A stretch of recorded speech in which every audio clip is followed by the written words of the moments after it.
domesticación animal. Fue entonces cuando las gentes fueron expulsadas de los templos de Miste, ríos, y eso quedó como tradición en los libros sagrados. Por eso es que se dice, muchas veces, que Adán y Eva fueron arrojados del paraíso terrenal. La menstruación no puede ser karma. El aspecto femenino, separado del masculino, siguió menstruando, siguió lanzando al exterior el óvulo, solo que ya sin fecundación, y no puede ser karma, pues, una función natural. ¿De qué nos podría decir usted sobre el vampirismo? Bueno, se habla también mucho sobre vampirismo, se dice que muchas mujeres son vampirizadas. No niego que hay vampiros sexuales, si los hay, los Dráculas han existido y seguirán existiendo, más lo que es normal hoy en día, lo que abunda por doquiera, por aquí, por allá y acullá, es eso que comúnmente se llama arpías. Bien debemos nosotros, las aventuras de los troyanos con esas famosas calchonas de que nos hablara Virgilio, el poeta de Mantua, en su obra extraordinaria titulada Eneida. No hay duda de que cuando tales magas negras, de que cuando tales calchonas ponen su cuerpo en estado de jiñas, pueden transportarse a distintos rincones de la tierra. Si tienen enemigos o enemigas, se acercan a ellos y los muerden. La mordedura aparece, más tarde, como una mancha negra en tal o cual parte del cuerpo, es decir, donde hubiese sido mordida. Así, pues, propiamente no se trata de vampirismo, sino de calchonas, de arpías, eso es todo. ¿Qué a esas se les denomine brujas? Es algo muy común, y cualquiera lo sabe. En caso de que la mujer tuviese poluciones, ¿cómo es la substancia que eyacula y qué nombre recibe? El licor seminal femenino, es cristalino, podríamos denominarlo, también, vidrio líquido, flexible, maleable. No llevará, naturalmente, millones de zoospermos como en el caso concreto de los varones, mas sí lleva, en sí mismo, principios vitales, hormonas, fuerzas, substancias extraordinarias. No hay duda de que la mujer, con el orgasmo, pierde riquezas incalculables, calorías, prana, principios eléctricos y magnéticos, hidrógeno sexual SI-12, mediante el cual es posible crear los cuerpos existenciales superiores del ser. De siempre aconsejamos a las niñas gnósticas que se abstengan de prácticas de transmutación durante los días de la menstruación, debido a que están en un periodo en que el organismo se desintoxica y segrega sustancias inútiles al organismo y la transmutación es un proceso de inhibición, de absorción. Sin embargo, nos gustaría nos de su concepto al respecto. No es conveniente, en modo alguno, que la mujer transmute sus energías creadoras durante la época de la ovulación, es decir, durante la época del menstruo. Debemos tener en cuenta que ese es un proceso demasiado delicado, y que ciertas sustancias podrían ascender hasta el cerebro y causar gravísimos daños. Con frecuencia recomendamos las prácticas de transmutación aprovechando la música clásica, ya que hemos experimentado estados sublimes con el estímulo de la música inefable. ¿Qué nos dice sobre esto? Es posible hacer transmutaciones con la música inefable de los grandes maestros. También así se puede sublimar. Recordemos nosotros las 9 sinfonías de Beethoven, la flauta encantada, de Mozart, que nos recuerda una antigua iniciación egipcia, etc. También es posible sublimar las energías creadoras con los deportes sanos, como el de la natación o el tenis, etc., etc., etc. En todo caso, sublimar no es perjudicial. ¿De qué tiempo recomienda para realizar las prácticas con el Vajroli Mudra? El Vajroli Mudra para transmutar y sublimar resulta en el fondo trascendental y divinal. Sin embargo, no se debe abusar tampoco del Vajroli. Los maestros que han pasado más allá del sexo, únicamente transmutan por medio del Vajroli, cada mes. Quienes no han llegado a esas alturas, aquellos que se encuentran en las primeras escalas del chelado, los iniciados simplemente deben practicar, cuando mucho, una vez por semana. Ese es mi concepto.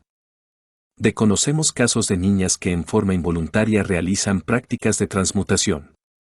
Esto es motivado a que ya han acostumbrado a sus órganos sexuales a la absorción. ¿Qué nos dice al respecto? ¿Que algunas personas transmuten involuntariamente? Eso solamente sería posible si escucharan dulces sinfonías, si llegaran hasta tener éxtasis, como los de Teresa de Jesús o de Francisco de Asís. De cuando la mujer entra en estado de excitación, experimenta ciertas palpitaciones en el sexo. ¿Qué explicación esotérica nos puede dar al respecto? Incuestionablemente, en los órganos creadores femeninos, durante la excitación sexual, tienen ciertas palpitaciones. No hay duda de que las mismas obedecen al sístole y diástole del cardias. Recordemos que el palus masculino también tiene ese tipo de palpitaciones. Ahora bien, si pensamos nosotros en que el clítoris, el centro sexual específico de los órganos creadores de la mujer, es masculino, nos explicaremos entonces, por sí mismo, lo que es realmente el movimiento peristáltico en los órganos creadores femeninos. De maestro, en cuanto a las prácticas del Bajrol y Mudra, hemos oído de algunas niñas que dicen que al realizar estas prácticas no experimentan emotividad sexual. Nuestra pregunta es, si no siente excitación, ¿se efectuará la práctica de transmutación correctamente? Ya que en la explicación que da usted en el libro Transformación Radical dice que debe haber excitación. No es necesaria la excitación sexual violenta para poder realizar los procesos de la transmutación. Quienes así piensan, solo buscan, en el fondo, la satisfacción de la lujuria. Para lograr la autorrealización íntima del ser, ¿qué es más aconsejable, una mujer fría o una mujer ardiente? No hay necesidad de ser pasionaria, una mujer, para que pueda autorrealizarse, ni tan poco fría como el hielo. Como se dice vulgarmente, ni tan adentro que te quemes, ni tan afuera que te hieles. Se necesita el equilibrio perfecto, no debemos violentar jamás la ley de la balanza. Eso es todo. ¿De a qué fenómeno esotérico se debe la frigidez en la mujer? Muchas veces una mujer es frígida, sencillamente por su constitución sexual, por la conformación de su organismo, etc. Mas, si ese ego desencarna y retorna con un cuerpo masculino, podría ser violento desde un punto de vista sexual. O viceversa, si regresa, si se reincorpora nuevamente con uno femenino, pero sano y fuerte, podría expresarse en forma lujuriosa. ¿Entendido? ¿De a qué se debe la infertilidad en la mujer? La infertilidad de la mujer tiene por causa causorum, eso que se llama karma.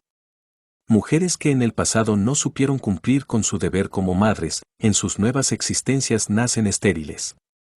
Mujeres que no quisieron jamás hijos, o que los rechazaron, al volver, al regresar, al reincorporarse en vehículos femeninos, tienen que sufrir el dolor, el sufrimiento moral de la esterilidad. ¿De qué nos puede decir de la mujer en el tiempo actual? Existen épocas de plus masculino y épocas de plus femenino en el curso de la historia. Bien sabemos nosotros que durante 42 años gobierna el sexo masculino y que durante 42 el sexo femenino. Es decir, el ciclo sexual completo es de 84 años. Cuando el polo masculino de Urano se orienta hacia el Sol, la fuerza que rige allí, en Urano, viene, desciende, hace que el sexo masculino impere, mande. No está de más recordar, por ejemplo, la época de los piratas, las épocas de las grandes gestas de los varones, de las grandes guerras. También debemos recordar que cuando el polo femenino de Urano se orienta hacia el Sol, la fuerza que de allí deviene, levanta a la mujer y hace que ella se imponga y mande. Precisamente ahora, en estos instantes, nos encontramos en un plus femenino, la mujer se ha impuesto en el gobierno, en la banca, en la sociedad, en la ciencia, etcétera, etcétera, etcétera. Desafortunadamente, los seres humanos no saben conocer con exactitud, cuando es que se encuentra mandando el sexo masculino y cuando el sexo femenino. Hay que saber aprovechar esas energías, para nuestra propia autorrealización íntima del ser. En el mismo ser humano, en el mismo humanoide, existen 42 años de actividad fuerte, masculina, y 42 femenina. Esto quiere decir, que si un individuo, por ejemplo, nació durante el plus masculino, es decir, en épocas en que vibraba el planeta Urano en forma positiva, indudablemente tendrá un poder sexual tremendo, durante esos 42 años. Pero cuando venga el aspecto femenino, en vez de languidecer sexualmente, en vez de debilitarse, es aún más fuerte por el estímulo del polo contrario. He ahí lo que es la fuerza masculina y femenina, alternándose en todo el ritmo maravilloso del gran universo. En estos tiempos, la mujer está mandando, está gobernando, y seguirá todavía mandando por mucho tiempo. Mas llegará un instante en que su oportunidad ha pasado. Cuando eso sea, el varón volverá a tomar el cetro del poder. Eso es todo lo que puedo decir en estos momentos con respecto a la mujer. De algunos dicen que el Satán es femenino, que en la carta 15 del tarot, el tipón Bapometo, el diablo, está representado con faldas y senos. ¿Qué nos dice de ello? Nosotros creemos que sea andrógino, ya que si Dios es andrógino, su sombra también debe serlo. Sabemos que Dios como sabiduría es masculino y como amor es femenino. M. Bien, hablemos un poco sobre la carta 15 del tarot. Siento placer en hablar de dicha lámina. No sé por qué las gentes juzgan tan mal a Tipón Bapometo. Sin embargo, los gnósticos jamás ignoran aquella frase que dice: yo creo en el misterio de Bapometo y de la Abraxas. La carta 15 del tarot, el diablo, es profundamente significativa. Recordemos que se halla después de las cartas 13 y 14. Incuestionablemente, la 13 corresponde a la muerte del mí mismo, del sí mismo, del ego.